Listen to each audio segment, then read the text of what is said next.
نشین امیر اہل سنت، تو صدا رہے سلامت، تو صدا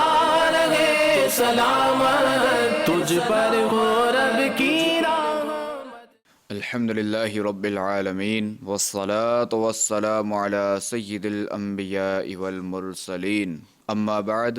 فاعوذ باللہ من الشیطان الرجیم، بسم اللہ الرحمن الرحیم، الصلاة والسلام علیک یا رسول اللہ وعلی آلک واصحابک یا حبیب اللہ، الصلاة والسلام علیک یا نبی اللہ وعلی آلک واصحابک یا نور اللہ۔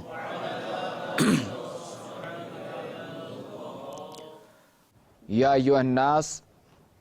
انجاکم یوم القیامۃ من احوالها و مواطنها،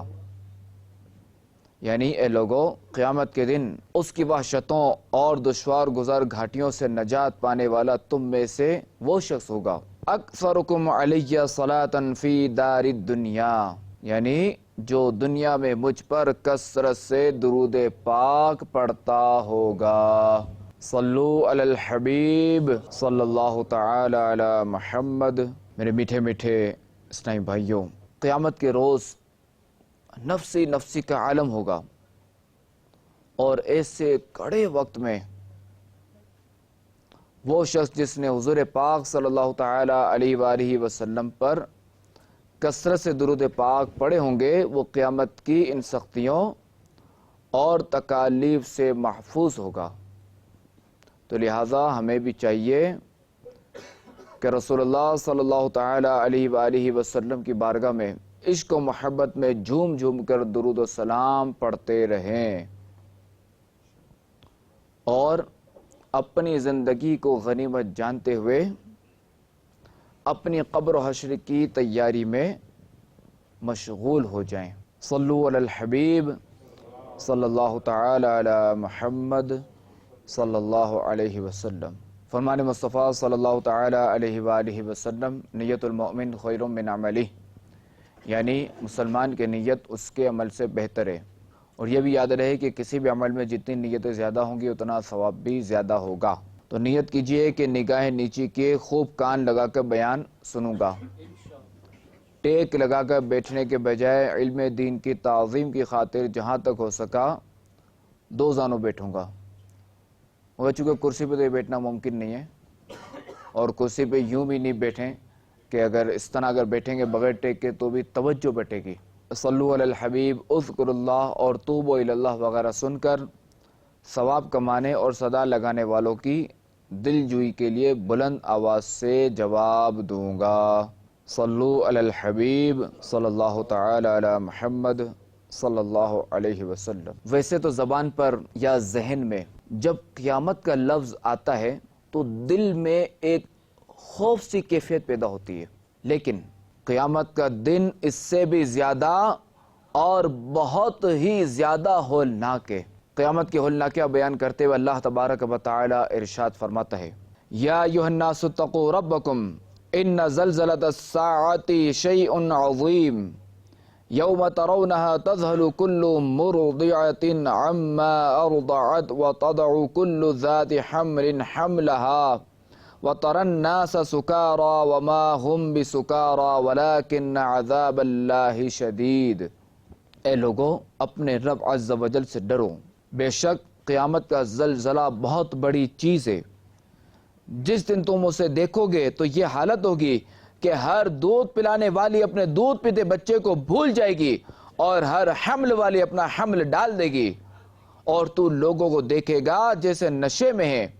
حالانکہ وہ نشے میں نہیں ہوں گے، لیکن ہے یہ کہ اللہ کا عذاب بڑا شدید ہے۔ بعض مفسرین فرماتے ہیں کہ جب یہ دونوں آیات غزوہ بنی مصطلق میں رات کے وقت نازل ہوئیں تو رسول اللہ صلی اللہ تعالی علیہ وآلہ وسلم نے صحابہ کرام علیہم رضوان کے سامنے ان کی تلاوت فرمائی تو وہ ساری رات بہت روئے،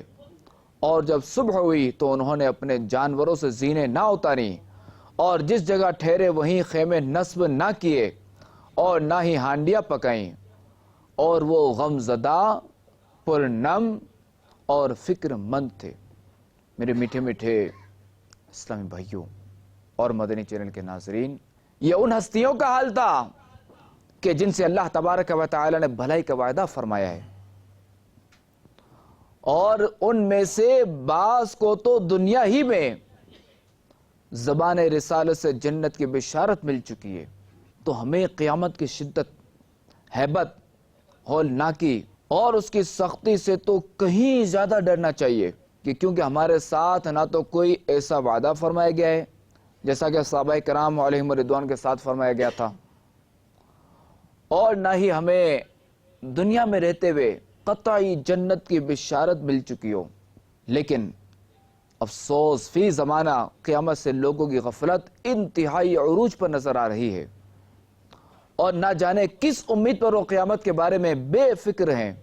ہمارے بزرگان دین رحمہم اللہ المبین کو قیامت کا اس قدر خوف ہوتا تھا کہ اگر تلاوت قرآن پاک کر رہے ہوتے تو جہاں قیامت کا ذکر آتا یا اس کا ذکر ہوتا تو ان کی آنکھوں سے اشک رواں رواں ہو جاتے، اور قیامت کے ہولناک منظر کا تصور کر کے بے ہوش ہو جایا کرتے تھے۔ امام جلال الدین سیوطی رحمۃ اللہ تعالی علیہ اپنی مشہور تفسیر در منصور میں نقل کرتے ہیں کہ ایک مرتبہ رسول اللہ صلی اللہ تعالی علیہ وآلہ وسلم ایک نوجوان کے پاس سے گزرے۔ وہ نوجوان یہ آیت فَإِذَا انشَقَّتِ السَّمَاءُ فَكَانَتْ وَرْدَةً كَالدِّهَانِ پڑھ رہا تھا۔ آپ وہیں رک گئے اور دیکھا کہ اس نوجوان پر کپ کپی طاری ہو گئی ہے اور آنسوؤں نے اس کا گلا بند کر دیا ہے، اور وہ روتا رہا اور یہی کہتا رہا، اس دن میری خرابی ہوگی جس دن آسمان پھٹ جائے گا۔ سید المرسلین صلی اللہ تعالی علیہ وآلہ وسلم نے اس نوجوان سے فرمایا، اس ذات کی قسم جس کے قبضہ قدرت میں میری جان ہے، تیرے رونے کی وجہ سے فرشتے بھی روئے ہیں۔ تو میرے میٹھے میرے اسلامی بھائیوں اور مدنی چینل کے ناظرین، معلوم ہوا کہ قرآن مجید میں جہاں کہیں قیامت کے ہولناک مناظر بیان کیے گئے ہیں، ان کی تلاوت کرتے وقت خوف زدہ ہونا ہمارے بزرگان دین کا طریقہ ہے۔ لہٰذا ہمیں بھی چاہیے کہ ہم بھی توجہ کے ساتھ تلاوت قرآن کی سعادت حاصل کریں، اور جو کچھ تلاوت کر رہے ہیں اس کو سمجھنے کی کوشش کریں، تاکہ اس پر عمل کرنا یا دوسروں تک پہنچانا آسان ہو۔ اور جب ہم انشاءاللہ عز و جل ترجمہ و تفسیر کے ساتھ قرآن کریم پڑھیں گے تو ہمیں پتہ چل سکے گا کہ ہمارا رب عز و جل اپنے کلام پاک میں اپنے بندوں سے کیا ارشاد فرما رہا ہے۔ اگر آپ تلاوت قرآن مع تفسیر اور ترجمہ پڑھنا چاہتے ہیں تو اس کے لیے کنز الایمان اور تفسیر صراط الجنان، یہ آپ کے لیے بے حد مفید رہے گی انشاءاللہ۔ تو ایک کاش کہ تلاوت کرتے وقت دل میں خوف خدا کی کیفیت پیدا ہو جائے، اللہ تعالیٰ کی محبت اور اللہ تعالیٰ کے خوف سے آنسو بہنا نصیب ہو جائیں، آمین۔ اور اللہ تبارک و تعالیٰ سے یہ دعا مانگنی چاہیے کہ وہ ہمیں قیامت کی ہولناکیوں اور شدتوں میں امن اور سکون نصیب فرمائے، آمین، بجاہ النبی الامین صلی اللہ تعالی علیہ وآلہ وسلم۔ حضرت اسماعیل حقی علیہ رحمت اللہ القوی تفسیر روح البیان میں ایک حکایت نقل کرتے ہیں کہ پیر بو علی سیاح رحمت اللہ تعالی علیہ بازار سے گزر رہے تھے کہ ایک سائل پر نظر پڑی جو کہ کہہ رہا تھا، بڑے دن کے صدقے مجھے کچھ دو۔ تو پیر بو علی سیاح رحمت اللہ تعالی علیہ یہ سنتے ہی بے ہوش ہو کر زمین پر تشریف لے آئے۔ جب ہوش آیا تو پوچھا گیا کہ اس وقت بے ہوشی کیوں؟ تو ارشاد فرمایا، اس دن قیامت کی عظمت و ہیبت کی وجہ سے، کیونکہ قیامت کے دن سے بڑھ کر بڑا دن اور کون سا ہوگا؟ پھر فرمانے لگے، قلت حزن اور حسرت پر افسوس ہے، یعنی جسے اس دن کا غم اور حسرت نہیں، اس پر افسوس ہے۔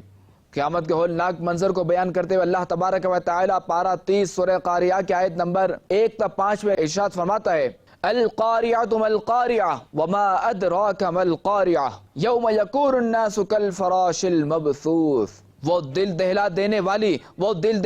والی کیا ہے، اور تجھے کیا معلوم کہ وہ دل دہلا دینے والی کیا ہے؟ جس دن آدمی پھیلے ہوئے پروانوں کی طرح ہوں گے، یعنی جس طرح پروانے شعلے پر گرتے وقت منتشر ہوتے ہیں اور ان کے لیے کوئی ایک جہت معین نہیں ہوتی بلکہ ہر ایک دوسرے کے خلاف جہت سے جاتا ہے۔ یہی حال قیامت کے دن مخلوق کے انتشار کا ہوگا کہ جب انہیں قبروں سے اٹھایا جائے گا تو وہ پھیلے ہوئے پروانوں کی طرح منتشر ہوں گے اور ہر ایک دوسرے کے خلاف جہت کی طرف جا رہا ہوگا۔ وَتَكُونُ الْجِبَالُ كَالْعِهْنِ الْمَنْفُوشِ، پہاڑ رنگ برنگی دھنکی ہوئی اون کی طرح ہو جائیں گے۔ یعنی دل دہلا دینے والی قیامت کی ہولناکی اور دہشت سے بلند و بالا اور مضبوط ترین پہاڑوں کا یہ حال ہوگا کہ وہ ریزہ ریزہ ہو کر ہوا میں اس طرح اڑتے پھریں گے جس طرح رنگ برنگی اون کے ریزے دھنتے وقت اڑتے ہیں۔ تو اس وقت کمزور انسان کا حال کیا ہوگا؟ مفتی احمد یار خان نئی رحمۃ اللہ تعالی علیہ فرماتے ہیں کہ قیامت کا دن اتنا ہولناک ہوگا کہ انسان کو جو بات یاد ہوگی وہ بھی بھول جائے گا۔ امام غزالی رحمۃ اللہ تعالی علیہ فرماتے ہیں اے مسکین، جس دن کی یہ عظمت ہے وہ کس قدر بڑا ہے، حاکم زبردست اور زمانہ قریب ہے، تو اس دن کے لیے تیاری کر لے جس دن تو دیکھے گا کہ آسمان پھٹ گئے، اس کے خوف سے ستارے جھڑ گئے، روشن ستاروں کی چمک ماند پڑ گئی، سورج کی روشنی لپیٹ دی گئی، پہاڑ چلنے لگے، پانی لانے والی اونٹنیاں کھلی پھرنے لگی، جنگلی جانور جمع ہو گئے، سمندر ابلنے لگے، روحیں بدنوں سے جا ملی، جہنم کی آگ بھڑکائی گئی، جنت قریب لائی گئی، پہاڑ اڑائے گئے اور زمین پھیلائی گئی، اور جس دن تم دیکھو گے کہ زمین میں زلزلہ برپا ہوگا، زمین اپنے بوجھ باہر نکال دے گی اور لوگ گروہوں میں بٹ جائیں گے تاکہ اپنے اعمال کا بدلہ دیکھیں، اور جس دن زمین اور پہاڑ اٹھا کر پٹک دیے جائیں گے اس دن عظیم واقعہ رونما ہوگا اور آسمان پھٹ جائیں گے حتیٰ کہ ان کی بنیادیں کمزور پڑ جائیں گی، فرشتے ان کے کناروں پر ہوں گے، اور اس دن تمہارے رب عز و جل کے عرش کو 8 فرشتوں نے اٹھایا ہوگا، اس دن تم سب کو پیش ہونا ہوگا اور تم سے کوئی بھی بات پوشیدہ نہ ہوگی۔ جس دن پہاڑ چلیں گے اور تم زمین کو کھلی ہوئی دیکھو گے، جس دن زمین کانپے گی اور پہاڑ ٹکڑے ٹکڑے ہو کر اڑنے والی گرد بن جائیں گے، جس دن انسان بکھرے ہوئے پتنگوں کی طرح ہو جائیں گے اور پہاڑ دنی ہوئی روئی کے گالوں کی طرح ہو جائیں گے، اس دن ہر دودھ پلانے والی دودھ پیتے بچے سے غافل ہو جائے گی اور ہر حمل والی کا حمل گر جائے گا، اور تم لوگوں کو نشے کی حالت میں دیکھو گے حالانکہ وہ نشے کی حالت میں نہیں ہوں گے، لیکن اللہ تعالیٰ کا عذاب سخت ہوگا۔ جس دن یہ زمین و آسمان دوسری زمین میں بدل جائیں گے اور اللہ تعالیٰ واحد و قہار کے سامنے کھڑے ہوں گے، جس دن پہاڑ اڑا کر بکھیر دیے جائیں گے اور صاف زمین باقی رہ جائے گی، اس میں کوئی ٹیڑھا راستہ مور وغیرہ اور ٹیلے نہیں ہوں گے، جس دن تم پہاڑوں کو جمے ہوئے دیکھو گے حالانکہ وہ بادلوں کی طرح چل رہے ہوں گے، جس دن آسمان پھٹ کر گلابی لال چمڑے کی طرح ہو جائیں گے، اور اس دن کسی انسان اور جن سے اس کے گناہ کے بارے میں پوچھا نہیں جائے گا، اس دن گناہگار کو بولنے سے روک دیا جائے گا اور نہ ہی اس کے جرموں کے بارے میں پوچھا جائے گا، بلکہ پیشانی کے بالوں اور پاؤں سے گرفت ہوگی، جس دن ہر شخص اپنے اچھے عمل کو سامنے پائے گا اور برے عمل کو بھی، اور وہ چاہے گا کہ اس برے عمل اور اس شخص کے درمیان بہت زیادہ فاصلہ ہو، جس دن ہر نفس اس چیز کو جان لے گا جو وہ لایا ہوگا، اور جو آگے بھیجا یا پیچھے چھوڑا وہ سب حاضر ہوگا، جس دن زبانیں گنگ ہوں گی اور باقی اعضاء بولیں گے۔ یہ وہ عظیم دن ہے جس کے ذکر نے نبی اکرم صلی اللہ تعالی علیہ وآلہ وسلم کو بوڑھا کر دیا۔ جب حضرت سیدنا صدیق اکبر رضی اللہ تعالی عنہ نے عرض کی یا رسول اللہ صلی اللہ تعالی علیہ وآلہ وسلم آپ پر بڑھاپے کے آثار ظاہر ہو گئے ہیں، تو آپ علیہ السلام نے ارشاد فرمایا مجھے سورہ ہود اور اس جیسی دوسری سورتوں نے بوڑھا کر دیا ہے، اور وہ دوسری سورتیں سورہ واقعہ، سورہ مرسلات، سورہ عما یتساءلون اور اذا الشمس کورت وغیرہ ہیں۔ تو اے قرآن پڑھنے والے عاجز انسان، تیرا قرآن پڑھنے سے صرف اتنا حصہ ہے کہ تو اس کے ساتھ زبان کو حرکت دے دے۔ اگر تو قرآن مجید میں جو کچھ پڑھتا ہے اس میں غور و فکر کرتا تو اس لائق تھا کہ ان باتوں سے تیرا کلیجہ پھٹ جاتا،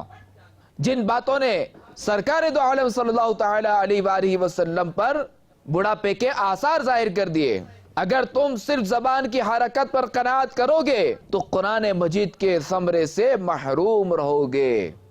میرے میٹھے میٹھے اسلامی بھائیوں اور مدنی چینل کے ناظرین، قیامت کے جو نام ہیں وہ بھی اس کے ہولناک ہونے کو ظاہر کرتے ہیں۔ جی ہاں، قیامت کا ایک نام نہیں ہے بلکہ کئی نام ہیں۔ چنانچہ امام غزالی رحمت اللہ تعالی علیہ احیاء العلوم میں لکھتے ہیں، قیامت کا دن حسرت کا دن، پشیمانی کا دن، حساب کتاب کا دن، سوال و جواب کا دن، آگے بڑھنے کا دن، جھگڑے کا دن، مقابلے کا دن، زلزلے کا دن، تباہی کا دن، الٹ دینے کا دن، کڑک کا دن، واقع ہونے کا دن، دل دہلا دینے کا دن، تھرتھرا دیے جانے کا دن، پیچھے آنے والی کا دن، چھا جانے والی کا دن، مصیبت کا دن، پاس آنے والی کا دن، حق ہونے والی کا دن، بڑی مصیبت کا دن، کان پھاڑنے والی چنگاڑ کا دن، ملنے کا دن، جدائی کا دن، ہاکے جانے کا دن، بدلے کا دن، پکار کا دن، حساب کا دن، لوٹنے کا دن، عذاب کا دن، اپنے اعزاء و اقربا سے بھاگنے کا دن، ٹھہرنے کا دن، باقی رہنے کا دن، فیصلے کا دن، قضا کا دن، آزمائش کا دن، رونے کا دن، جمع ہونے کا دن، ڈر والا دن، پیشی کا دن، اعمال نامہ تلنے کا دن، مٹانے کا دن، اٹل فیصلے کا دن، اٹھائے جانے کا دن، نامہ اعمال کھلنے کا دن، رسوائی کا دن، بڑی وحشتوں کا دن، سخت دن، مشکل دن، جزا کا دن، یقین کا دن، اٹھنے کا دن، سور پھونکنے کا دن، چیخو پکار کا دن، کانپنے کا دن، نشے کا دن، گھبراہٹ کا دن، فریاد کا دن، انتہا کا دن، ٹھکانے کا دن، مقررہ وقت کا دن، وعدے کا دن، انتظار کا دن، تنگی کا دن، پسینے کا دن، محتاجی کا دن، جھڑ جانے کا دن، جدا ہونے کا دن، پھٹنے کا دن، ٹھہرنے کا دن، قبروں سے نکلنے کا دن، ہمیشگی کا دن، گھاٹا ظاہر ہونے کا دن، معلوم دن، حاضری کا دن، وہ دن جس میں کوئی شک نہیں، وہ دن جس میں دلوں کے رازوں کی جانچ ہوگی، وہ دن جس میں کوئی جان دوسری جان کا بدلہ نہ ہوگی، وہ دن جس میں آنکھیں کھلی کی کھلی رہ جائیں گی، وہ دن کوئی دوست کسی دوست کے کچھ کام نہ آئے گا، جس دن ایک جان دوسری جان کے لیے کسی چیز کی مالک نہ ہوگی، جس دن جہنم کی طرف دھکا دے کر دھکیلے جائیں گے، جس دن آگ میں اپنے منہوں پر گھسیٹے جائیں گے، جس دن ان کے منہ الٹ الٹ کر آگ میں تلے جائیں گے، جس دن کوئی باپ اپنے بچے کے کام نہ آئے گا، جس دن آدمی بھاگے گا اپنے بھائی اور ماں باپ سے، جس دن نہ بول سکیں گے اور نہ اجازت ملے گی کہ عذر کریں، وہ دن جو اللہ تعالیٰ کی طرف سے ٹلنے والا نہیں، اس دن لوگ بے لباس ہوں گے اور آگ پر تپائے جائیں گے، جس دن نہ مال کام آئے گا نہ بیٹے، جس دن ظالموں کو ان کے بہانے کچھ کام نہ دیں گے اور ان کے لیے لعنت ہے اور ان کے لیے برا گھر،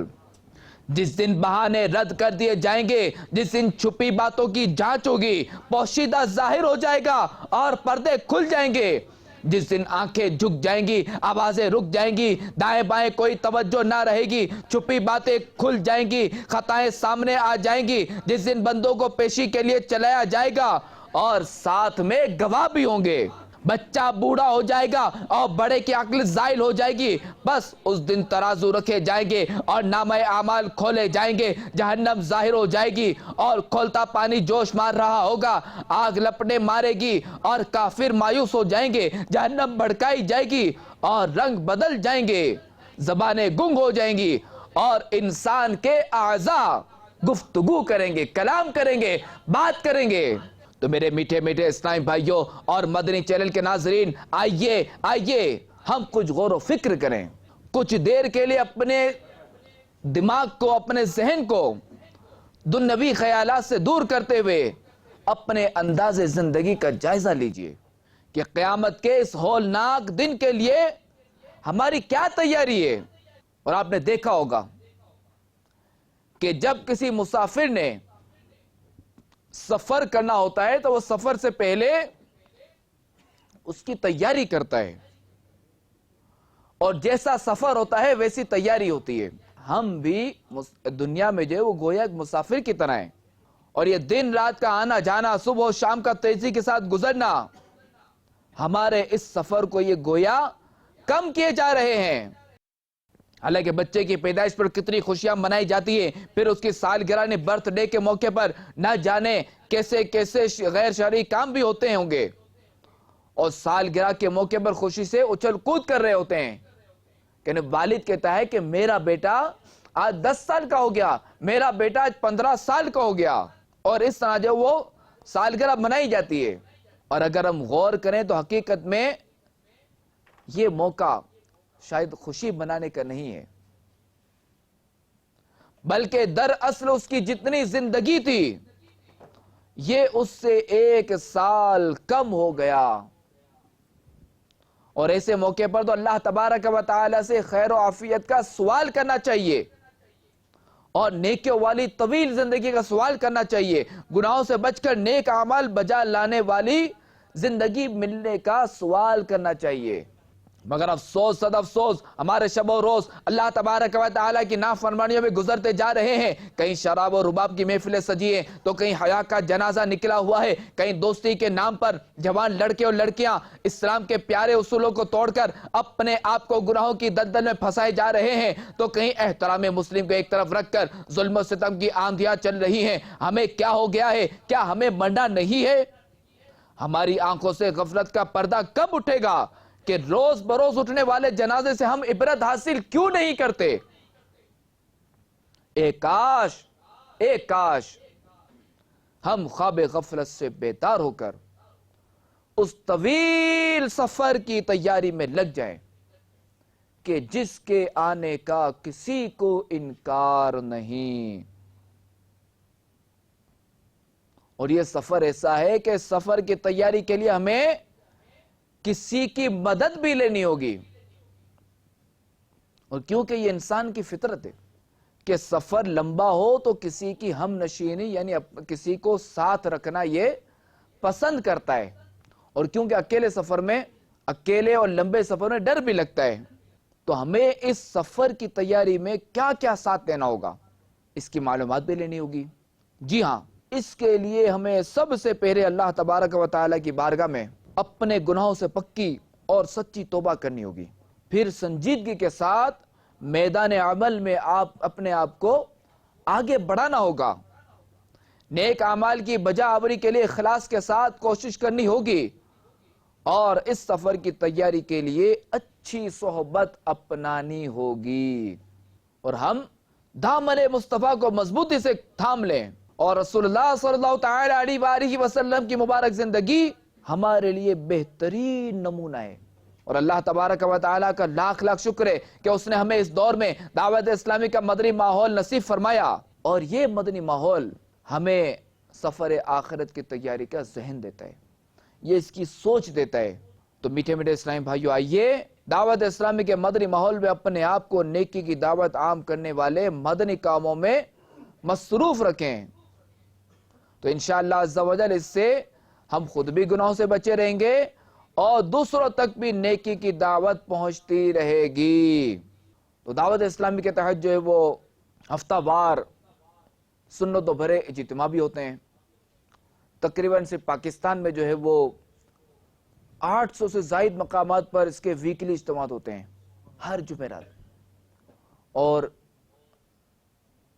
انڈیا میں تقریباً 1300 کے آس پاس ہوتے ہیں.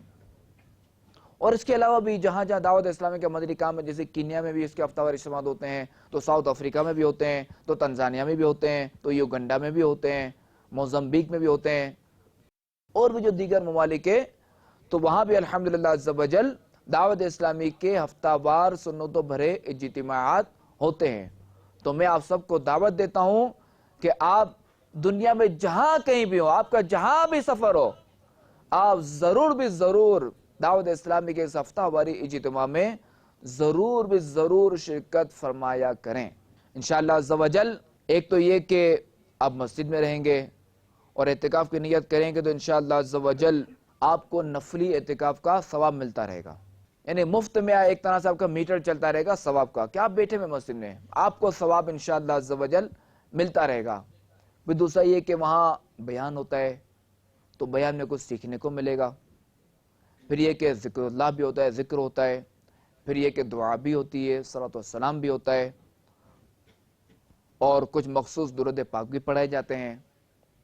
اور شب جمعہ بھی ہوتی ہے. اور شب جمعہ ویسے ہی جو ہے وہ جمعہ جو ہے وہ اس کی ویسے عبادت کی فضیلت ہے، اس کی شب جمعہ کی ویسے اپنی فضیلت ہے، اور وہ شب جمعہ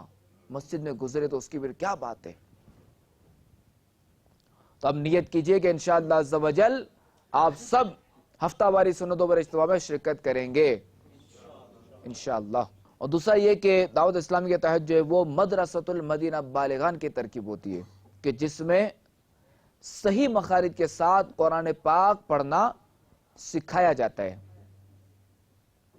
اب دیکھیں یہ کتنے افسوس کی بات ہے کہ ہم دیگر کتابیں تو بآسانی پڑھ لیتے ہیں، دیگر جو دنیاوی کتابیں ہوتی ہیں ہم بآسانی کھول لیتے ہیں، بآسانی پڑھ لیتے ہیں، مگر قرآن پاک ہمیں پڑھنا نہیں آتا۔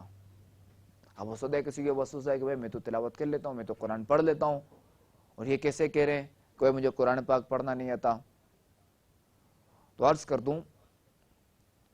کہ قرآن پاک کو عربی لب و لہجے میں پڑھنے کا ہمیں حکم دیا گیا ہے، ہمیں اسے مخارج کے ساتھ پڑھنے کا حکم دیا گیا ہے، جسے حا اور ہا میں فرق کرنا ہے، الف اور عین میں فرق کرنا ہے، خا میں فرق کرنا ہے، صاد اور سین میں فرق کرنا ہے، سین اور شین میں فرق کرنا ہے، وا اور ضاد میں فرق کرنا ہے، کاف اور قاف میں فرق کرنا ہے۔ تو اسے کہتے ہیں مخارج۔ اور روایت میں آتا ہے کہ قرآن جو ہے وہ بعض کاریوں پر لعنت بھیجتا ہے، ایسے تلاوت کرنے والوں پر لعنت بھیجتا ہے کہ جو قرآن پاک کو معاذ اللہ غلط پڑھتے ہیں۔ تو ہم پر صحیح قرآن پڑھنا فرض ہے، درست مخارج کے ساتھ قرآن پڑھنا فرض ہے۔ اگر ہم اسی تلاوت کریں تو اس کے مخارج ہمارے درست ہونے چاہیے کہ یہ فرض ہے۔ اور جہاں تک نماز کی بات ہے کہ ہر عاقل بالغ مرد و عورت پر 5 وقت کی نماز فرض ہے۔ تو یہ بھی عرض کر دوں کہ یہ ہمارا فرض اسی وقت ادا ہوگا کہ جب اس کی شرائط مکمل ہوں گی، اور شرائط کے بعد فرائض کی باری آتی ہے۔ پہلے تو شرائط جو کہ فرائض سے باہر ہیں پہلے تو وہ مکمل ہو، اور پھر جب فرض کی باری آئے گی تو یہ سارے فرائض مکمل ہو۔ اور پہلی شرط جو ہے وہ طہارت ہے، اور آخری شرط جو ہے نا وہ تکبیر تحریمہ ہے، اور پہلا فرض تکبیر تحریمہ ہے، اور آخری فرض جو ہے نا یہ خروج بسنعہ ہی ہے۔ اب جیسے شرائط مکمل ہیں، اب اس نے اللہ اکبر کہہ لیا۔ رمضان میں جیسے آپ دیکھتے ہوں گے یا بعض اوقات مسجدوں میں دیکھتے ہوں گے کہ امام صاحب کے پیچھے بندہ کھڑا ہوا ہے قیام میں، اس نے اللہ اکبر کہہ لیا، قیام میں کھڑا ہے، ایک بار آنکھ ہو جایا، دوسری بار آنکھ ہو جائے، اب جیسے تیسری بار ہاتھ اٹھائے گا تو وہ سلام تو بہت دور کی بات ہے، یا ابھی جیسے اس نے ہاتھ اٹھایا نا وہ نماز سے باہر ہو گیا، اس کی نماز ٹوٹ گئی، وہ اپنی نماز سے نکل گیا، اس کی نماز پوری نہیں ہوئی۔ تو یہ مسائل سیکھنا ہم پر ضروری ہیں۔ اچھا، اسی طرح قراءت یہ بھی فرض ہے۔ اب جیسے الحمدللہ رب العالمین، یہ سورہ فاتحہ کی پہلی جو آیت ہے، اب اس کو اگر کوئی معاذ اللہ الحمد پڑھتا ہے الحمدللہ رب العالمین تو بھی نماز سے باہر ہو جائے گا، اور الحمدللہ رب العالمین پڑھتا ہے تو بھی یہ نماز سے باہر ہو جائے گا، اسے نماز ٹوٹ جائے گی، چونکہ اس نے قرآن غلط پڑھا اور یہاں معنی فاسد ہو گیا، معنی غلط ہو گیا۔ تو لہذا ما یجوز بہ الصلاۃ، کہ اتنی قراءت کہ جس سے ہمارا فرض ادا ہو جائے، اتنا قرآن پاک ہمیں یاد کرنا فرض ہے، اور اتنی قراءت کہ جس سے ہماری نماز پوری ہو جائے اتنا قرآن کریم یاد کرنا ہم پر واجب ہے۔ جیسا کہ سورہ فاتحہ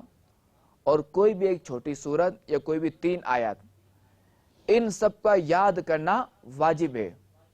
اور التحیات للہ والصلوات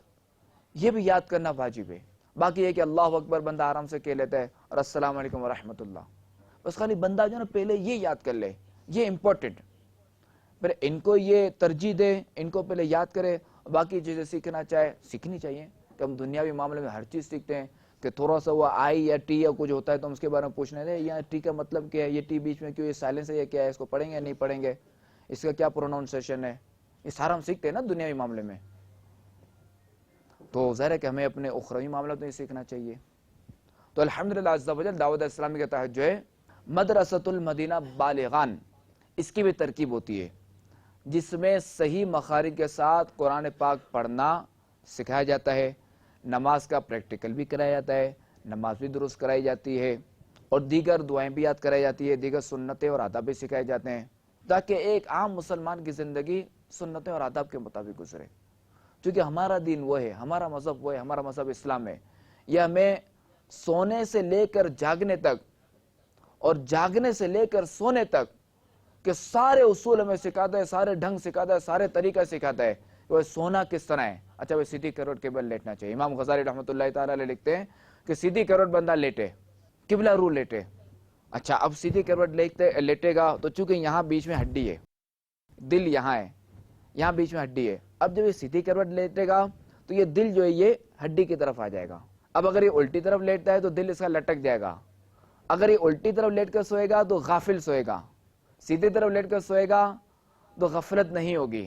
اس کو یوں سمجھ لیجئے کہ اگر وہ گھنٹی رکھے گا، الارم رکھے گا اٹھنے کے لیے، اگر سیدھی کروٹ لیٹے گا تو جلدی اٹھ جائے گا، الٹی کروٹ لیٹے گا تو چانس ہے کہ شاید نہ اٹھے یا بہت دیر سے اٹھے، کیونکہ دل لٹک گیا نا اور رگیں اس کی کیا کہتے ہیں مڑ گئیں، تو یہ غافل بندہ سوتا ہے۔ اچھا وہ ایسی جگہ پہ ہمیں سونے کی اجازت نہیں ہے، ہمیں منع کیا گیا ہے کہ جہاں گرنے کا خطرہ ہو۔ اچھا کھانا کس طرح کھانا ہے؟ جی بھائی ایک پاؤں بچھا کر ایک پاؤں کھڑے ہو کر ہمیں کھانا ہے، کیونکہ اگر کوئی چار زانو ہو کر کھاتا ہے تو اس سے تلی کا مرض بڑھنے کا خطرہ ہے۔ سنت بھی یہی کہ سیدھا پاؤں کھڑا کر کے الٹا پاؤں بچھا کر گئے۔ کھانے سے پہلے پانی پی لے، کہ کھانے سے پہلے پانی شفا، بیچ میں دوا اور آخر میں وبا۔ ہمیں اسلام نے بتا دیا، اور آج سائنس بھی کہتی ہے کہ کھانے کے بعد جو لوگ کولڈ ڈرنک پیتے ہیں، پانی پیتے ہیں، تو اس سے دیگر امراض جنم لیتے ہیں، ایسے امراض ہوتے ہیں، بالخصوص کولیسٹرول اور دیگر بیماریاں ہوتی ہیں۔ تو دیکھیں ہمارا کیسا پیارا مذہب ہے کہ ہمیں ہر چیز کا ہمیں سلیقہ سکھاتا ہے، ڈھنگ سکھاتا ہے۔ بھائی والدین کے کیا حقوق ہے؟ یہ اولاد کے لیے۔ والدین پر اولاد کے کیا حقوق ہے؟ یہ بھی ہمارا مذہب سکھاتا ہے۔ شوہر کا بیوی پر کیا حق ہے؟ بیوی کا شوہر پر کیا حق ہے؟ ہمارے پڑوسی کا ہم پر کیا حق ہے؟ اگر ہم کوئی چیز خریدے تو کس طرح خریدے، اس کا کیا طریقہ ہے؟ اگر ہم کسی سواری میں بیٹھے تو اس کا کیا طریقہ ہے؟ اگر ہم سڑک پہ چل رہے ہیں تو اس کا کیا طریقہ ہے؟ آیا ہم بیچ روڈ پہ چلیں یا سائڈ پر چلیں؟ یہ سارے طریقے جو ہمارا مذہب ہمیں سکھاتا ہے۔ تو ہمارا مذہب ایسا پیارا پیارا مذہب ہے، تو اگر ہم اپنے مذہب کے مطابق، اپنے مذہب کے اصولوں کے مطابق اگر ہم چلیں نا تو ہمارے وارے نہیں آ رہے ہیں۔ اور بندہ اگر اپنے مذہب کے مطابق چلتا ہے، دین اسلام پر چلتا ہے، تو ایسا تھوڑی کہ اگر وہ دین اسلام کے مطابق چلے گا تو اس کا کاروبار سے چھن جائے گا، اگر وہ نوکری کرتا ہے وہ سے چلی جائے گی، اگر وہ مالدار ہے تو کنگال ہو جائے گا، اگر وہ روزگار ہے تو بے روزگار ہو جائے گا۔ ایسا تھوڑی ہے،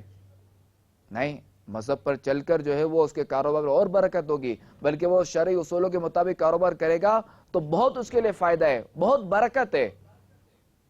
اور اب دیکھیں نا کہ فاروق اعظم رضی اللہ تعالیٰ عنہ نے اپنے دور خلافت میں فرمایا تھا کہ ہمارے بازار میں صرف وہی آئے جو دین میں فقیہ ہو، یعنی ہمارے بازار میں صرف عالم ہی آئے گا، غیر عالم کو آنے کی ضرورت نہیں ہے ہمارے بازار میں خرید و فروخت کرنے کے لیے۔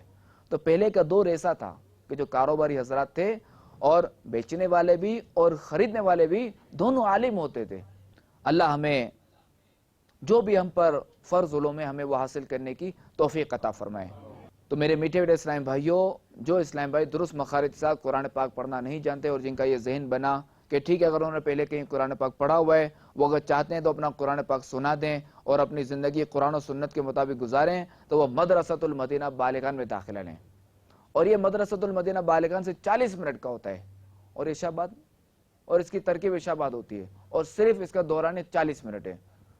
تو جہاں 23 گھنٹے ہم جو ہے وہ دیگر کاموں میں صرف کرتے ہیں، تو وہاں 40 منٹ اس کے لیے اگر کوئی نیت کرتا ہے تو ہاتھ اٹھا کر اپنا اظہار کرتے اپنی نیت کا، اگر کوئی نیت کرتا ہے مدرسۃ المدینہ بالغان کی، ماشاءاللہ۔ اچھا دوسرا یہ کہ جو اسلام بھائی درست مخارج کے ساتھ قرآن پاک پڑھنا جانتے ہیں وہ بھی اپنی خدمت پیش کریں، وہ بھی ہمیں موقع دیں، چونکہ حدیث پاک میں ہے نا کہ خیرکم من تعلم القرآن وعلمہ، کہ تم میں سے بہتر وہ ہے کہ جو قرآن سیکھے اور دوسروں کو سکھائے۔ تو جو نہیں پڑھنا جانتے وہ پڑھنے کے لیے داخلہ لیں، اور نیت کیجئے کہ جس طرح آج ہم پڑھنے جا رہے ہیں اس طرح ہم انشاءاللہ عز و جل کل ہم پڑھانے بھی جائیں گے۔ اور جو پڑھنا جانتے ہیں وہ اپنے آپ کو پیش کریں، پڑھانا شروع کریں کہ علم جو وہ خرچ کرنے سے بڑھتا ہے، گھٹتا نہیں ہے. اور یاد رہے کہ آپ کی انفرادی کوشش ہے، آپ کی کوشش سے اگر کسی شخص نے قرآن پاک پڑھنا سیکھ لیا، کسی نے آپ کی کوشش سے نماز پڑھنا سیکھ لی، نماز درست کر لی، تو جب تک وہ شخص نماز پڑھتا رہے گا، جب تک وہ تلاوت قرآن پڑھتا رہے گا، آپ کا ثواب کا میٹر چلتا رہے گا. آپ قبر میں ہوں گے اور یہ بندہ ادھر زمین پر تلاوت قرآن کر رہا ہے، نماز پڑھ رہا ہے، آپ کو ثواب ملتا رہے گا. تو ایسا ثواب جاریہ والا کام ہے. تو اللہ تبارک و تعالیٰ سے دعا ہے کہ اللہ تبارک و تعالیٰ اس دعوت اسلامی کے مدنی ماحول کو شاد و آباد رکھے کہ جو ہمیں ایسی پیاری پیاری سوچ دیتا ہے.